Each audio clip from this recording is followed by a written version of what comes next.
Olá pessoal, sejam bem-vindos a mais um episódio do Darwiniando. Hoje, direto do gabinete do Darwin, na Down House, eu vou contar para vocês detalhes do percurso do Beagle, da Inglaterra à costa do Brasil. Durante esse trajeto, o Beagle parou nas Ilhas Canárias, Cabo Verde, Rochedos de São Pedro e São Paulo e Arquipélago de Fernando de Noronha, até finalmente chegar à cidade de Salvador, Bahia, Brasil. Esse percurso durou cerca de 2 meses, mas já foi suficiente para Darwin mostrar a que veio. Então, vamos dar uma olhada nisso. Após uma série de atrasos que duraram quase 2 meses, o Beagle finalmente partiu da Inglaterra no dia 27 de dezembro de 1831. Um dia antes de sair, Darwin havia ficado extremamente incomodado ao presenciar o chicoteamento de vários membros da tripulação como castigo pela bebedeira demasiada no dia de Natal. Já na primeira semana, Darwin sofreu muitos enjoos, o que seria frequente durante toda a viagem, e o fez escrever laconicamente que frequentemente eu disse, antes de iniciar a viagem, que sem dúvida me arrependeria muitas vezes dessa empreitada, mas não imaginava com que fervor isso iria acontecer. Não consigo imaginar estado mais miserável do que este, quando pensamentos tristes assolam minha mente, como aconteceu hoje. Darwin estava ansioso para chegar às Ilhas Canárias, para onde havia inclusive planejado uma viagem por conta própria anteriormente. Porém, com a epidemia de cólera na Inglaterra, era necessária uma quarentena de 12 dias no navio antes de desembarcar. Para o desânimo de Charles, o Beagle subiu as velas e zarpou. Fitzroy relatou esse episódio da seguinte maneira: foi um grande desapontamento para o Sr. Darwin, que havia acalentado esperanças de visitar o pico. Vê-lo, ancorar, estar a ponto de desembarcar e ser obrigado a dar a volta sem a menor perspectiva de tocar Tenerife foi para ele uma grande calamidade. Deixando as Ilhas Canárias, Darwin pôs em prática a utilização de uma engenhoca que ele mesmo havia desenvolvido e que mais tarde seria batizada de rede de plâncton. Esse era o segundo registro da utilização de uma rede desenvolvida especificamente para capturar plâncton. O primeiro registro havia sido feito por um irlandês, poucos anos antes. E Charles escreveu: hoje experimentei uma engenhoca que me proporcionará muitas horas de diversão e trabalho. Trata de um saco fundo, com cerca de 1,20 m de comprimento, feito de filete e amarrado a um arco semicircular com fios, que é arrastado atrás do navio. Essa noite me deu uma massa de pequenos animais, e a noite seguinte promete. Com essas coletas, Charles teve uma sacada importante e anos à frente de seu tempo sobre o papel no plâncton na teia alimentar. Escreveu: o número de animais na rede é enorme e explica a existência de animais de grande porte vivendo tão distantes da Terra. Ao mesmo tempo, gerou uma reflexão no mínimo curiosa. Essa enorme diversidade de formas e cores em criaturas tão pequenas desperta um sentimento de espanto, tanta beleza ser criada aparentemente com tão pouco propósito. Uma série de animais interessantes foram capturados e cuidadosamente descritos e desenhados em seu caderno de zoologia, entre eles caravelas portuguesas, velelas e quetognatos, animal que ele na época não conseguiu classificar.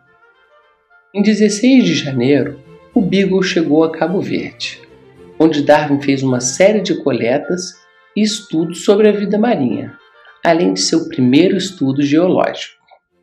Seus estudos e capturas iniciais incluíram lesmas do mar, aplísias, ouriços, anêmonas, conchas, planárias, corais e um polvo, que o chamou a atenção por mudar de cor. Charles achou que descobrira algo novo e escreveu para Henslow, que o alertou se tratar de um fenômeno já conhecido e descrito por outros. Como presente de boas-vindas, Fitzroy deu a Darwin o livro Princípios de Geologia, de Charles Lyell. Henslow recomendou a Darwin que lesse esse livro, mas jamais aceitasse as ideias ali defendidas. Lyell desenvolveu o uniformitarismo aplicado à geologia, uma ideia de mudança gradual da geomorfologia do planeta, e onde o presente é considerado a chave para entender o passado. Em Cabo Verde, Darwin fez seus primeiros estudos geológicos e os relembrou da seguinte maneira: o primeiro lugar que examinei, Santiago, nas ilhas de Cabo Verde, mostrou-me claramente a maravilhosa superioridade da maneira de Lyell tratar a geologia, quando comparada a qualquer outro autor cujas obras eu tivesse comigo ou mesmo lido posteriormente.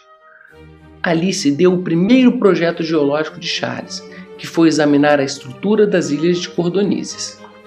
A reação de Charles em Santiago foi a seguinte: voltei para a terra pisando as rochas vulcânicas, ouvindo as notas de pássaros desconhecidos e vendo novos insetos em torno de flores ainda mais novas. Foi um dia glorioso, como dar olhos a um cego. No dia 8 de fevereiro, o Beagle zarpou de Cabo Verde, chegando no dia 15 aos rochedos de São Pedro e São Paulo, um conjunto de diminutas ilhas rochosas localizadas a cerca de 1000 quilômetros da costa do Brasil. Fitzroy, Darwin e alguns marinheiros desembarcaram e ficaram espantados com a absurda quantidade de aves, realizando uma verdadeira matança, onde até o martelo de geologia foi utilizado como míssil. Apesar da chacina, Darwin teve tempo para estudar a geologia dos rochedos e concluir que, ao contrário de quase todas as rochas isoladas no meio do oceano, essas não tinham origem vulcânica. A conclusão de Darwin estava correta e de acordo com um ponto de vista moderno. Charles encontrou carrapatos, ácaros, traças e uma espécie de besouro estafilinídeo, além de grande quantidade de aranhas neste ponto tão remoto.